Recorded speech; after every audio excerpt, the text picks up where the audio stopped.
Welcome back to the Cedric Live Show. On the show today we have Keith Kalyegira, the CEO of the Capital Markets Authority. Keith, welcome to the show. Thank you very much. And thank you for coming. I know you're very busy. You're most welcome. Now, a lot of our viewers and even myself would like to know, what is the Capital Markets Authority? The Capital Markets Authority is a statutory body established by the government under the CMA Act of 1996. It's a regulator. Essentially, we supervise the securities market. We license stock brokers, we license fund managers, we license investment advisors, collective investment schemes. We also approve stock exchanges. So essentially, we license and supervise the market, but we also have a mandate to develop the market. Our main role is to protect investors, to make sure that the people we license are doing the job they're supposed to do, the intermediating well between investors and issuers of securities. Issuers of securities are people who issue, who want to raise money through from savings, essentially to either business or government, and investors, invest their money in these businesses or government to earn a return. So, in effect, what you do is you're regulating the movement of money in the market and protecting people from. The main form of regulation we take, Cedric, is conduct of business. We want to make sure that the people who we license conduct their business on behalf of investors ethically, honestly, and professionally. Right. Because it's these brokers, investment advisors, fund managers who get savings of individuals and institutions and invest them in the securities market. So we want to make sure that these people are doing the job they're supposed to do. Right. That's essentially what we do. So, in terms of the Capital Markets Authority, you've been open, what, 21 years, you say? About 21 years, yes. 21 years. Yeah. In your view, how successful has it been in regulating those sort of transactions? Well, I think let's just think about it in terms of what would have happened if there's no regulator. And that used to happen many years ago. Yes. Stock exchanges were established long before regulators were established. But things went wrong in the securities industry. And that's why the world felt that they needed regulators to ensure that there's law and order, essentially, in the securities market. So it's safer to look at it from what could have gone wrong if there's no regulation or regulators in place. And I want to believe that we're more preventative. We've also taken some enforcement actions against some of the licensees that have either breached their capital requirements or have conducted themselves unethically. We've undertaken some enforcement actions. I don't want to go into the details of those right now, but we do that to ensure that the people who are there, who provide these services, understand their responsibility and provide them ethically. Right. Yeah. So in effect, what you do is investor confidence. You give the investors confidence. Yes. Give them a place to go if they feel if they they've need got advice, if they've got complaints as well. If they have complaints and so on and so forth. And what kind of businesses come to you? I mean, what are we talking? Because I mean, when I hear of the Capital Markets Authority, I think big. I think about the multinationals. I think about the big local organizations. Yeah. But can small businesses come to you? Small, medium-sized businesses? Well, if you're trying to raise money in the securities market, you need to be looking for a substantial sum of money. And I would estimate that you need to be looking for about 3 billion shillings and above. So you need to be a medium to large enterprise. Right. And the reason for that is because the costs of hiring auditors, lawyers to undertake due diligence on your firm on behalf of investors can be a little bit high. So if you're looking for a small amount of money, it's too costly for you to access the market. So you need to be looking for a substantial sum of money. So far, about 9 Ugandan companies have accessed the markets. 7 of those were privatizations by the government. Right. The 8th was Umeme, trying to raise capital. And they're doing very well, aren't they? Umeme is doing well. I think they're doing well, generally. We can see. Yeah, we've got the lights on permanently, but I think that's more from the generation side. But also efficiency in distribution, I think, is one of their claims to fame. And the most recent was Cipla that raised money as well through the markets. That's the pharmaceutical company. And they're local? Yes, those are local. Fair play to them. They've got an Indian, Cipla India is one of their biggest shareholders. Right. So they were selling down recently. I think they sold down about 19% from 69 to 50. So we have seen businesses access the market to raise capital. And we've also helped, we've approved about 12 bond issuances, mostly from banks. So money can be raised either through equity, selling of shares, or through issuing of bonds.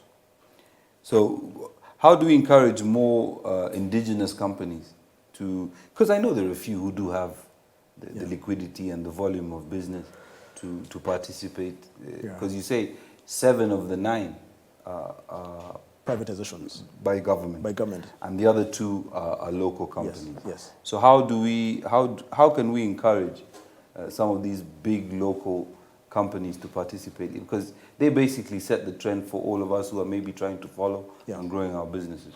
I think it's mostly through education. Right. Just help them to understand what it takes, how how they need to prepare themselves to access the market. Yes. And we're trying to do this through several programs we have. We've had several consultants, about 15 or 20 Ugandans, to go out and speak, have face-to-face discussions with entrepreneurs, with shareholders of these companies, with boards of these companies, to essentially educate them about what they need to do to prepare themselves to access the market. So it's mostly about education, really, getting case studies and walking them through the process. Yes. Because I know in the tech space, for example, where things can happen quite quickly, especially with, apps and this sort of business, now, of course, the Ministry of ICT has the Innovation Support Program. Yeah. And they, of course, are churning out year on year new entrepreneurs who, I mean, if they're lucky, or their business is good, then they will get to that point where they can come to you. Yeah. So is there a lot of collaboration between you and the ministries and these sort of hubs and things like that? Well, we do engage. I've had a few sessions with these hubs. I think for now the issue is about scale. Yes. Many of these are startups. Yes. They're not looking for a lot of money. Right. And I think the best form of investor into these startups are venture capital funds or private equity funds, Right. Which will help these companies to scale up, to get the point where they can now then access the market for larger sums of money. Okay. I mean, you find them typically looking for $30,000, $50,000, $100,000. Yes. And as I said earlier, that's not a lot of money to go through the entire process of a public offer from get-go. Okay. I think we see them more in the West because of the scale, the sheer scale the size of them. the offers. So now we're going to move a little bit into you as Keith, Sure. and a lot of the stuff that you've been done, a lot of stuff that we find is based on finance and investment. Was this always something you wanted to do? Or was this always something that you intended to work in?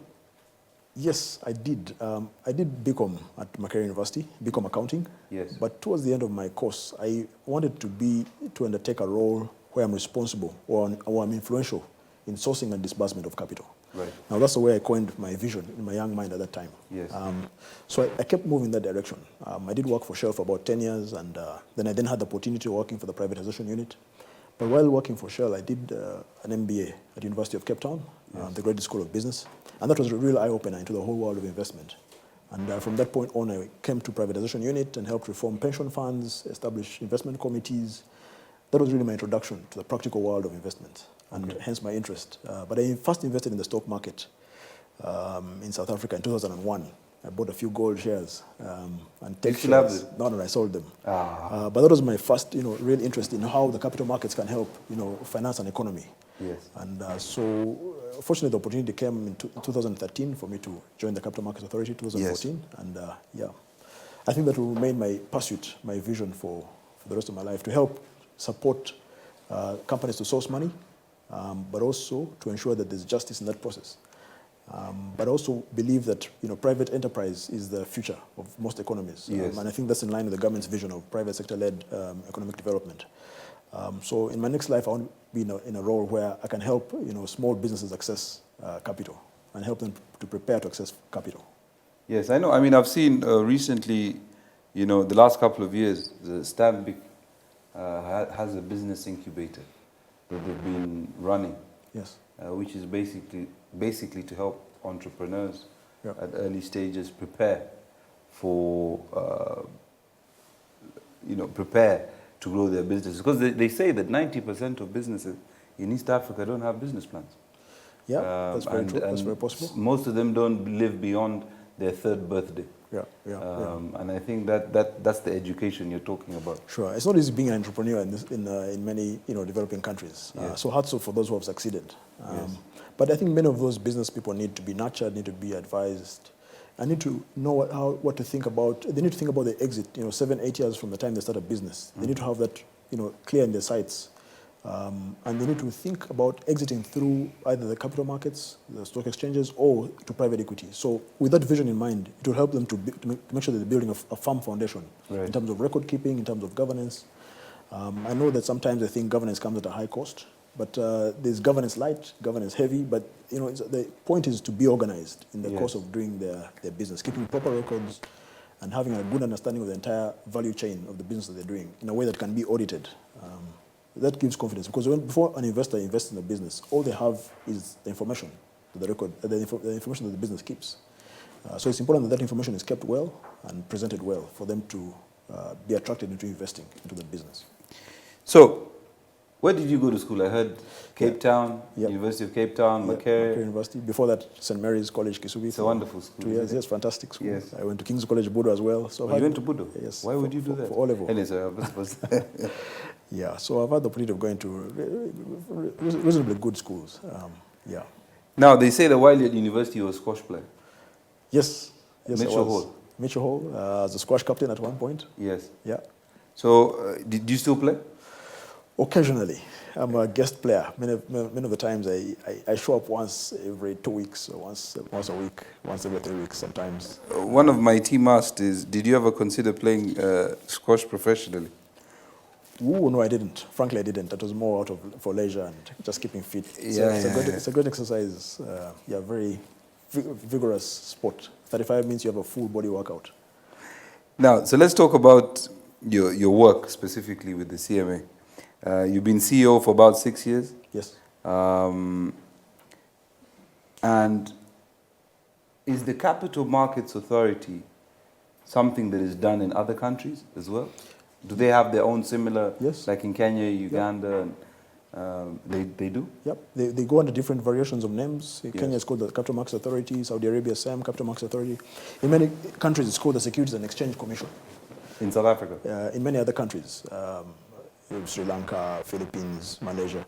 But there's an international body called the International Organization of Securities Commissions that is an umbrella body for all these securities commissions that basically undertakes research into regulations, into best practice, and shares this information with all the member states. And Uganda is one of the members of IOSCO, the International Organization of Securities Commissions. Yes. Yeah. Now, there's Uganda. Uganda. I've been reading a lot about our savings culture. Yes. And we have a very low propensity to save. Would that be correct? They say only between 3 and 5% of households in Uganda save money. You have heard of that statistic? Yeah. I've heard. I don't know because I don't know all the households. Yeah. What do you think of this? Is there an underlying culture that we need that doesn't allow people to save? Is it, or they don't make enough money? What is it?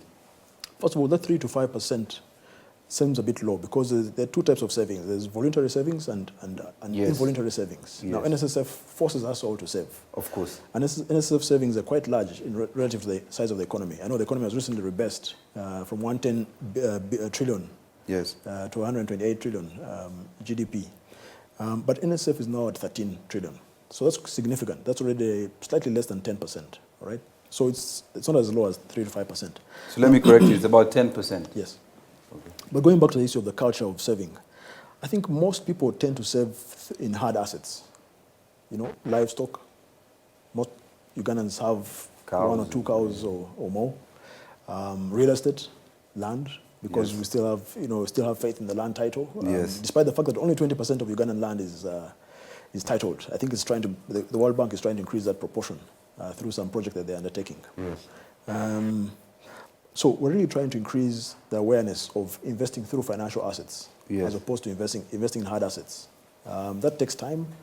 And I kind of think that we lost an opportunity because the government began issuing bonds, about 2,000 treasury bills and bonds. Now we could have used that opportunity to really step up, to ramp up the whole savings culture, to get Ugandans to understand that if you buy a government bond or treasury bill, if you pay 800, you get maybe 1,000.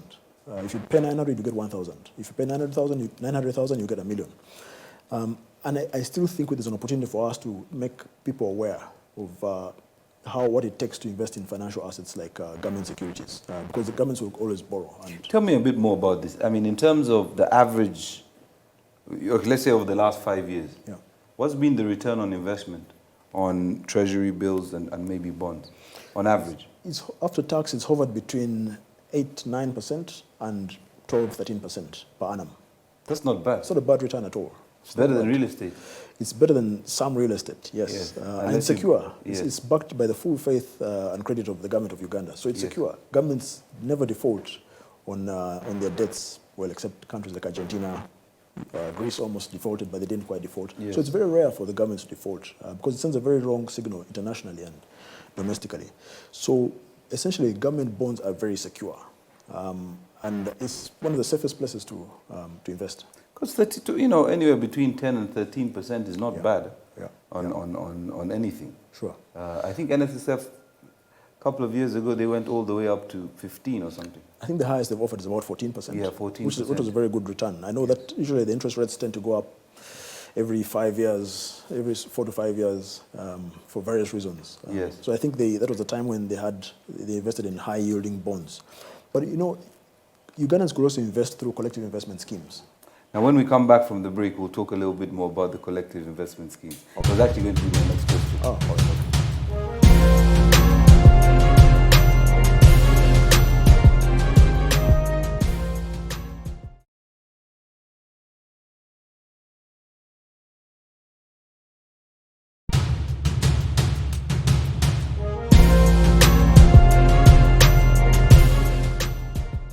Welcome back to the Cedric Live Show. I'm here with Keith Kalyegira, the CEO of Capital Markets Authority. We were just talking about, I suppose we're talking about money, right? Yes. And how to How to keep it, Yes. and How how to to grow make it. it grow. Yeah, exactly. So, you know, one of the things that has come up is, you know, we've heard about collective investment schemes. But, you know, we've also heard that there's a lot of challenge, you know, for Ugandans. There's a lot of challenge with these schemes because sometimes they feel like they're being misled, or there've been a lot of, would I say, Ponzi schemes. How can you advise us on the collective investment schemes? We license collective investment schemes. Now, Yes. they're sometimes known as unit trusts or Right. mutual funds in the US. I've heard of several of those schemes, other schemes you're talking about, but those are not licensed collective investment schemes. So it's important to actually invest in licensed. Yes, the first question anybody should ask is that, are you licensed by the Capital Markets Authority? Before you undertake any investment, first make sure you know whether this service provider is licensed by the Capital Markets Authority.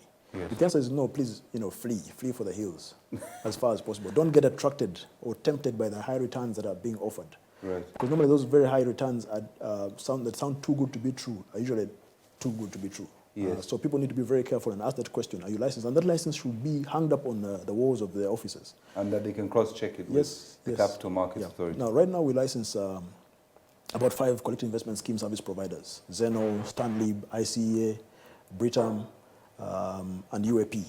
Those are the 5 that we license. Now, Those sound like insurance companies. some insurance companies. Yes. One is a bank, Yes. Stanlib, Yes. part of an insurance company, Stanlib Liberty Life. Yes.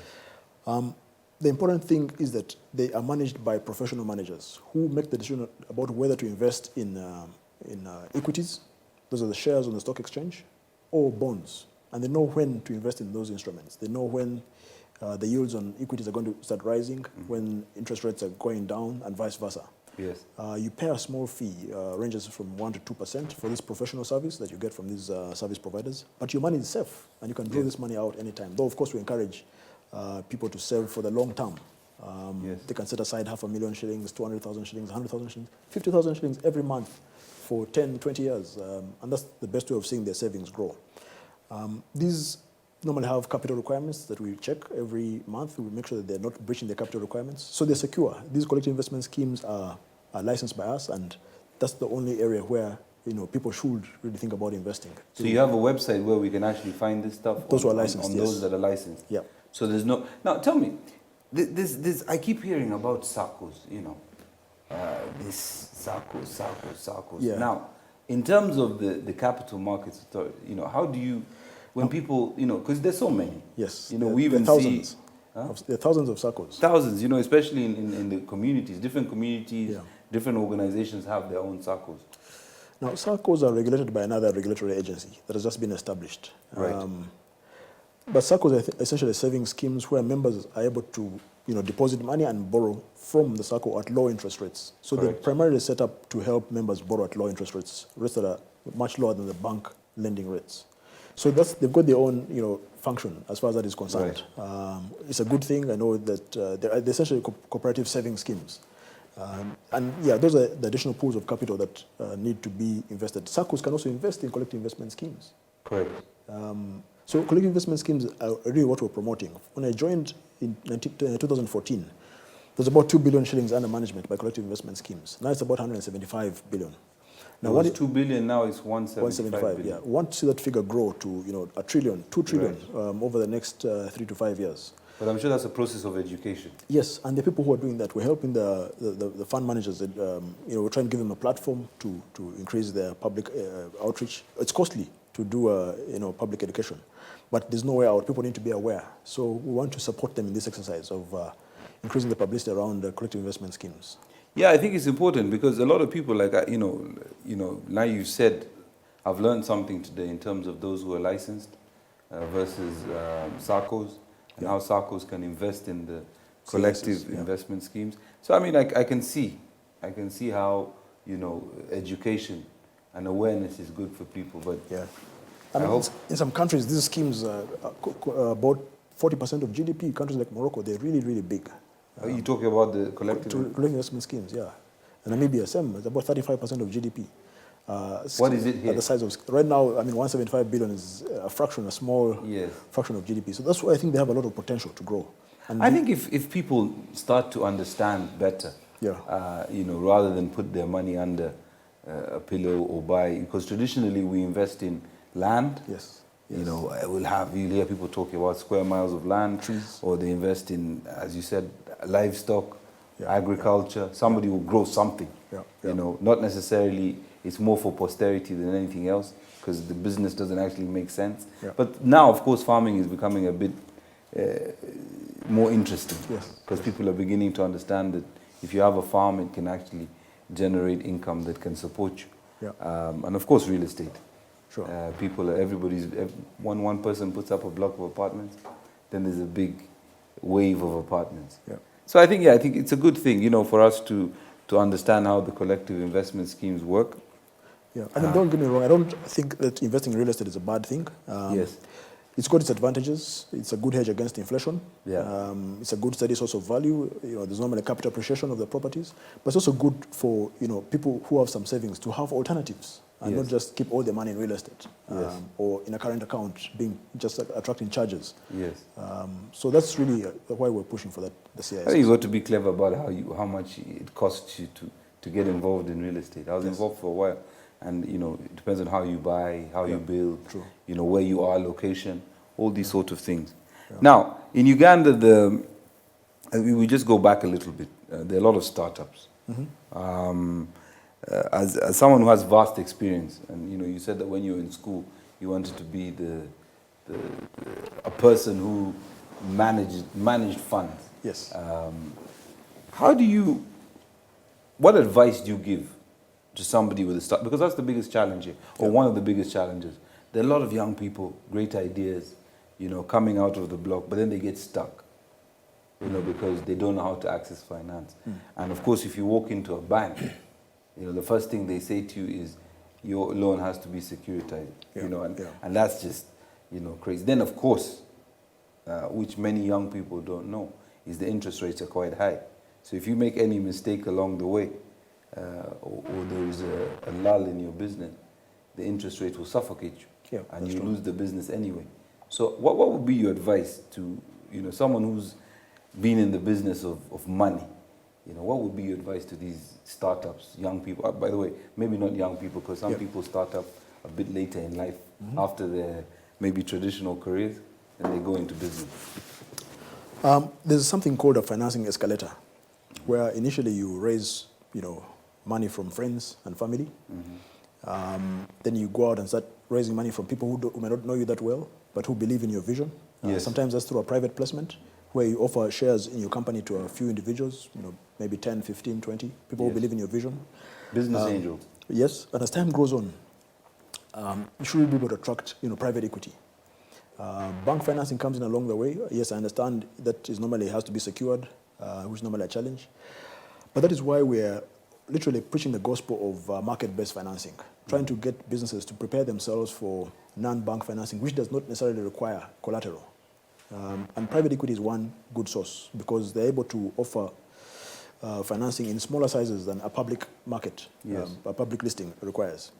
Public listing is sort of the ultimate, as it's the highest on that rank on the financing escalator. Yes. So yes, normally the beginning is tough. To try and convince people to buy into your vision is difficult, but it's not impossible, and that's why many people fail. And admittedly, not everybody will be successful at fundraising. But those who are able to get a good idea, who have got the resilience to deal with, to go through the tough times and weather the storms, eventually should get to a point where they should be able to access, venture capital, private equity, first private placements of their securities, venture capital, private equity, and then eventually, banks, and then, even bonds. Bonds are also unsecured. Yes. You use your bond, it doesn't have to be backed by any form of security. But you have to have a very credible credit rating for investors to trust that you'll be able to pay back their investment in your company. Yes. Yeah. One of the things we do as a Capital Markets Authority, I didn't mention in the beginning, we approve public offers. So before you go to the market and say, here's my company, I'm trying to raise so much money by the issue of shares in an initial public offering, yes, you have to bring a document called a prospectus or information memorandum right, to ask for approval. So we go through it and make sure that you've disclosed all the risks to your business so the investors are aware. As they're making the investment decision, they're aware of the risk that they're undertaking. Also versus the benefits.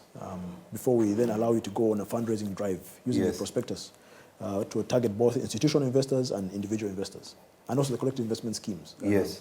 Yeah. So, I mean, what critical items should a business owner consider before coming to see you? What should they consider? I think before you are good to go for market-based financing, you have to be willing to work with partners. You have to be organized. You have to keep proper books of accounts. You have to have proper management practices, HR, recruitment. You shouldn't be hiring only relatives to run your show and to be key in your business. You should be hiring based on their professional abilities. You should basically be running your business professionally. That's what some people call it corporate governance, but I think breaking it down simply, it's just being organized and keeping proper records. You should be up to date with your taxes, because that's the only viewpoint that investors have in your business. So if you don't have those sort of records well organized, then no one will be willing to invest in your business. So it's important that you're running professionally, essentially. At which point do you recommend that a business should actually seek a loan from a bank? I think loans are primarily for providing working capital. Yes. Because they're short-term in nature. Essentially, they're using your deposits, so they can't lend long-term. Yes. So typically loans are 1, 2, 3 year, durations, which are short-term. And yet, a bond is 10 years. Now, when you think about how much you have to pay over 10 years versus 3 years, the pressure on your cash flow is eased when you go for long-term financing. And that's why you hear, the Minister of Finance, the PS, and many other people talking about the absence of long-term capital in our economy. Yes. They talk about capitalizing UDB as one of the main sources of long-term capital because UDB provides 10-year loans. And many businesses require this kind of patient capital in order to grow because, as you're saying, sometimes you're not sure whether something can go wrong with your revenue sources. Yes. And you take a dip in 1 year. Now, bank capital is quite impatient. Whatever happens, the bank needs the money. They better pay on schedule. So that's why businesses need to access this long-term capital. And equity is patient capital. If a shareholder is not able to get a dividend, if you're not able to pay a dividend to shareholders, all they have to do is just wait for the next year and hope for a better time. Or if they're upset, they can sell your shares and somebody else buys them who's more patient. So equity is like a permanent loan, and that's why we call it patient capital. But obviously, there's also the issue of valuation of businesses. Many times, entrepreneurs tend to overvalue their businesses because of all the sweat and effort they've put in to grow their business up to that point. While investors, because they want a good return, want to buy into your business at a discount. They want to invest into your business at a discount. And that's why we have professionals who are there to intermediate and bring the two parties to realize what the true value of the business is, based on all sorts of financing models, to help them understand that, and this is where many deals fail to happen. because many entrepreneurs want a certain price, and investors want a lower price. Management of expectations, I suppose. Essentially, You know, of course, sweat equity is always hard to define. Yeah. You know, but because they don't really care. They're investing in the business, not per se in what you did to get the business up. Yeah. So, what's your view on this whole thing? You know, I keep hearing about cryptocurrencies. Okay. The other day I saw Mark Zuckerberg, Facebook. He was trying to create a currency of Libra. sorts. Libra. Yeah, Libra. He was trying to create this currency of sorts. Yeah. What's your sentiment on this? It's a long topic. Crypto, right now, the total amount of money under crypto, you know, the market capitalization of cryptocurrencies is about $500 billion. There are about 1,500 cryptocurrencies in issue. But how many countries are there in the world? About 200. Right. So the 200 fiat currencies versus 1,500 cryptocurrencies. And yet the total amount of money, of fiat money, is probably $80 trillion. So they haven't yet really gained sufficient traction as a real monetary value or a unit of exchange, a unit of account, a unit of trade or transactions. Is still early stages. And the different types of cryptos. There are those that are security tokens backed up by shares or debt. There are those that are backed up by gold, asset-backed tokens, security, crypto tokens, gold, diamonds, and real estate. Then there are those that are purely speculative. Then there are also the utility tokens, like the Libra, Facebook type of crypto, where those who hold it can transact in a limited space, like Amazon or Facebook. So I think what we're really seeing is the advent of digital currency, or of digital money, under the name of cryptocurrency, driven by the blockchain technology. And I think it's going to happen, but we're not yet there at the point where it's now a widely used currency of exchange. I think the central banks have to pronounce themselves. And I know that several central banks around the world want to issue their own cryptocurrencies, which are backed by cash. So they're going to cash. add to the already existing. Yes, but you see, theirs will be a lot more secure because it's backed by the central bank, backed by hard cash. So it will be less volatile in terms of, you saw what happened with Bitcoin. The price went up to 10, 20,000 and then collapsed back to 3,000. Yes. So theirs will be backed by fiat currency and to essentially be to ease transactions, to avoid the whole hassle of settlement, for example, in forex transactions. I know it's going to happen, but it's more, from the currency side, it's more in the central bank space. From the security side, it's more in our space. I don't see, public offers of coins, initial coin offerings that are happening in Uganda yet. Yes. It's more for investors, those sort of investors who can afford to take the risk and invest in other coin offerings from other countries that are currently talking about this and interested in this whole space. Those who can afford to lose some money. But again, we advise people to ensure that whoever they're buying these coins from are either regulated, they should be regulated. If they're not regulated, you're taking a risk. I think even in Uganda, we need to wait a little bit. First, let's get this average propensity to save a little bit higher, yes. Educate ourselves on what we have at the moment. There's a task force involving the Ministry of ICT and the central bank, coming up with a white paper on this whole crypto discussion before we have a firm position as a country. Correct. But for now, it's like a no-go area. When we come back from the break, we'll talk a little bit more about the government, the economy, and we'll look at how the economy of Uganda is.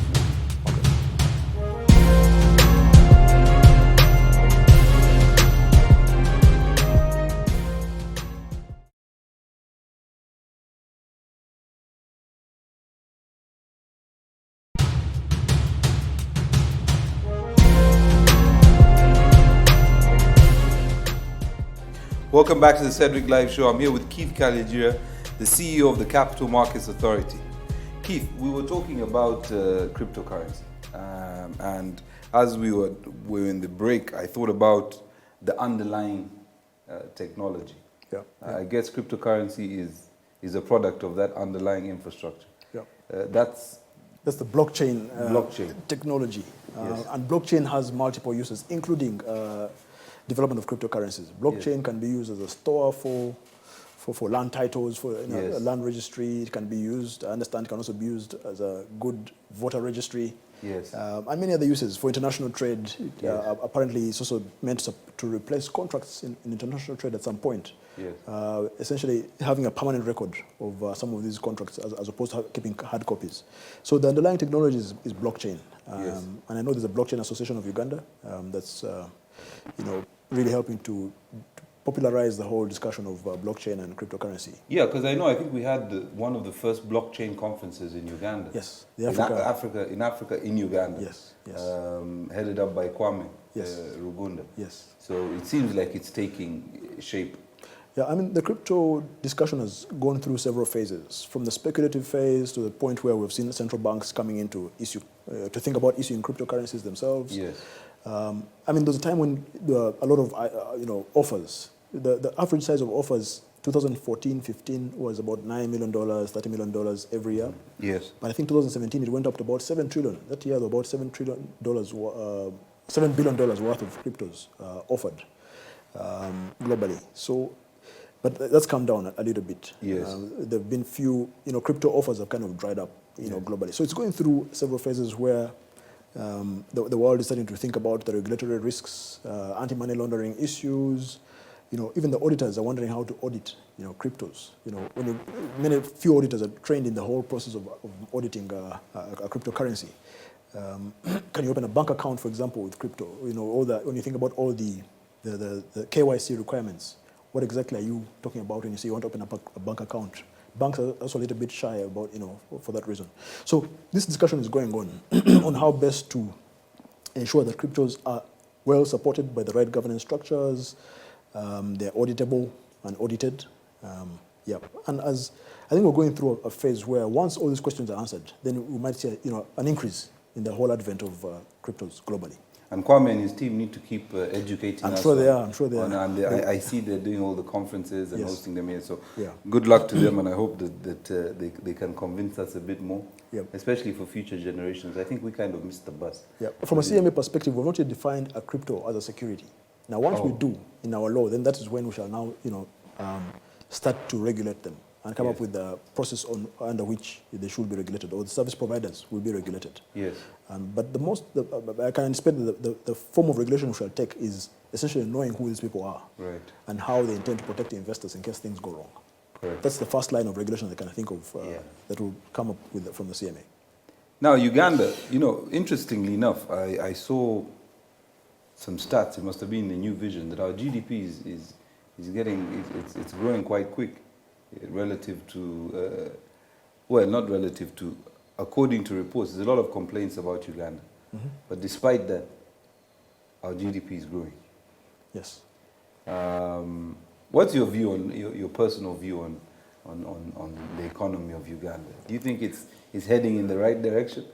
Yeah, well, according to the statistics, growing at 6%, 5.5%, 6% per year is not a small, that's quite huge growth. Of course, we need to be growing faster, much faster than population growth, for this growth to have a meaningful impact on everybody in society. Because our population growth, I think, is still the second highest in Africa at about 3.5%. Yeah, because in 1986 we were only 17 million people. There you are. And today we're 42 million? Yeah. 42, 43 million? Yes. So that's a lot of people. If you're growing at 6%, but your population is growing at 3.5, it means that in net terms you're growing at only 2.5%. Correct. So you need to be growing at about 8 and above for this growth to really be felt. Yes. Across, and I think that's the primary focus of of the government, trying to remove all the bottlenecks to investment authority, and many other bodies trying to help attract foreign direct investment. Right.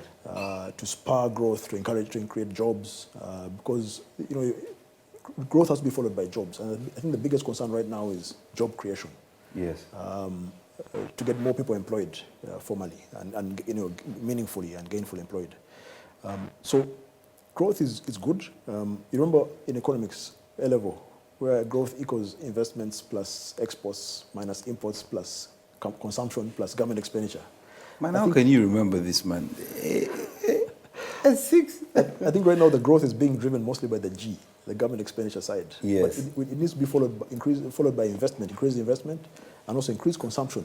I had a discussion with Andrew Mwenda. Yes. He was on the show, and he basically said that foreign direct investment doesn't necessarily grow the economy.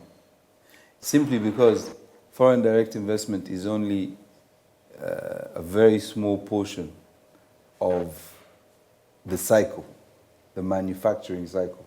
So in effect, it won't grow the economy. As opposed to us actually opening our own manufacturing plant Yes. for particular products, Yeah, where you then get 60% of the value chain and the money stays here. in the country, yes. Stays in Uganda. Foreign direct investment, there's a lot of flow of capital Yes. out of the economy. Yes. Whereas with setting up local business, we control 60%. He gave the example of designer clothes, where 60% stays in the economy in which that designer label is made, and the other 40%, of course, is at the factory, whatever it may be. So I don't know. FDI, foreign direct investment versus local setup of companies. Well, I think as you're growing in the private sector, you're trying to develop a strong private sector. Yeah. FDI can plug the gap. Yes. At least be able to help manufacture goods here locally and get people employed, and those companies pay taxes. Yeah. Yes, more will stay in the economy if there's a stronger private sector. But I think that's probably one of the reasons why the government has re-established Uganda Development Corporation. Yes. Because there are certain sectors where the private sector will be shy to go into because they're not certain about the payback period, and yet they are very key to the economy. And I saw recently UDC announced the opening of Soreti Fruit Factory. Things like those.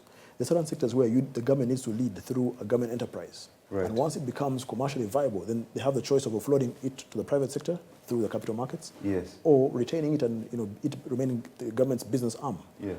Many countries have retained business arms for their governments because, as I said, there are certain sectors that need that initial push Yes. from the government, the patient capital from the government, because the government can afford to wait longer than the private sector can afford to wait. And they can take an equity position. They can indeed. Initially, they would have 100% equity in those businesses, Yes. but over time, they can sell down to other private sector players or the investors through the stock market. Right. So that, I think, is a signal and a realization that there are certain sectors that need to be supported by the government. I mean, we saw Uganda Airlines being restarted recently. Yes. I'm not sure whether private enterprise will start an airline, given the long payback period. But No, I think, as you've brought up an example of Uganda Airlines. If you look at what has happened in the Emirates Airlines is owned by the Emirati government. Yes. And so is Etihad. But the fact that it can do what it does is because of government being the 100% equity owner Yeah. of this business. Yeah. And I think airlines, as you said, can only be funded by institutional investors and governments, Yeah. simply because of the payback period. Yes. 30 years, 50 years, whatever it may be. Initially when Uganda Airlines, when the idea was being peddled, I thought it was horrific. I said, we're going to get in a lot of trouble. But as time went by, and of course, you study it and think about it, it actually makes sense. Because the amount of resource spent on travel abroad, we have to try and keep the money in the country. Yes. So in Uganda Airlines, our government, you said government expenditure is our main, so if some of that government expenditure can go into Uganda Airlines, Into local enterprises. yeah, local enterprises, Yeah. it will be very successful. That means the money stays here, Yes. and the economy, by extension, grows, Yeah. and grows the right way, not by just throwing money at things. Sure. So, I think, what are your other thoughts? Because there's also a school of thought among private businessmen that a lot of attention is given to foreign investors, as opposed to local investors, who are, sitting here struggling with loans and businesses and this and that. How do you strike that balance? In your view, how do you strike that balance? Well, I'm not very conversant about the issue of the amount of attention paid to local versus foreign investors. Maybe it's the publicity that comes with foreign investment. Yes. But I know there are also interventions to local businesses. Yes. There are several local businesses that have received tax breaks from the government. Yes. And this was publicized not long ago in the papers. Companies like, I think even Cipla is one of those that has received government support. The bailout. Not the bailout, just corporate tax breaks over a certain period of time. Yes. I think roofing is one of them as well. Yes. Steel and Tube, the steel company in Yes. industrial area. So the government has supported local business. I think it will be every government's interest to demonstrate a strong local private sector. And that's why, you know, for example, Kalyegira in the beginning, Yes. about 1987, 88, Yeah. the government supported Kalyegira to get, you know, financing from the IFC to restart the sugar factory that had collapsed during the turbulent period that we went through. So I think the government is mindful of the need to have a strong local private sector. But I'm sure more can be done to help the private, you know, local private sector. Yeah, I think you've said, you know, the foreign companies get a lot of attention. But of recent, I've seen the Minister of State for Investment, Honorable Anite, and by sometimes the President, opening a lot of local factories, Yes. which is very impressive. And some of these factories are employing thousands of people. Yeah, I heard that they're about 4,000 factories now compared to about 86 or 87 a few, you know, 20 years ago. So there's a lot going on. And there are many business parks, Namamve, Kapeka, many different investment, sorry, not investment, but industrial parks, where these businesses are setting up. I think the key really is how to get local businesses more competitive so they can, you know, export more. Yes. So we can import less. Yes. Right, sort of a more favorable balance of payments. Yes. And we're seeing all these East African trade blocks that are being established, the African, you know, free trade area. I think businesses need to prepare themselves to be competitive in those African-wide markets. Yes. Again, it goes back to the issue of them accessing patient capital through the securities markets. Yes. So they can, you know, expand their plant capacity, their operational capacity to be able to take advantage of the growing opportunities through these regional trade blocks that are being established. Yeah, I mean, I think and again, education, sometimes you find people, the process of engaging with government, with capital markets authority, with many different institutions, it's daunting, you know, it's laborious. You've got to go through processes. Yeah. And that for many businessmen, because most businessmen are not patient. Yeah. They're looking, you know, they're under pressure all the time. Yeah. Yeah. So that process, as you've said, sometimes can be a bit more expensive, but in the long run, it works. When you talk about things like light governance versus heavy governance, whatever it may be, it just becomes difficult for business owners. So maybe there should be a sensitization. Well, for business owners, I'll tell them that the best time to look for money is when you don't need it.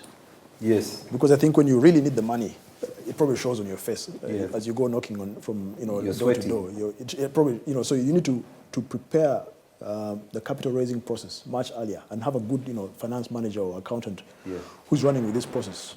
And so you have quick access to multiple sources of funding when you need them. Yes. That's the only advice I would give to businesses. Yes, you're growing a business, you're running the operations, you're hiring people, you're checking on their performance, monitoring etc. But don't forget to pay attention to the need for capital. So prepare yourself. Always have those lines of financing open. You never know how quickly you might need to access them. Well, Keith, thank you very much for coming on the Cedric Live Show. You're very welcome. It's a pleasure to hear about the Capital Markets Authority. I'm sure the viewers have learnt a lot, and I'll be coming to visit soon.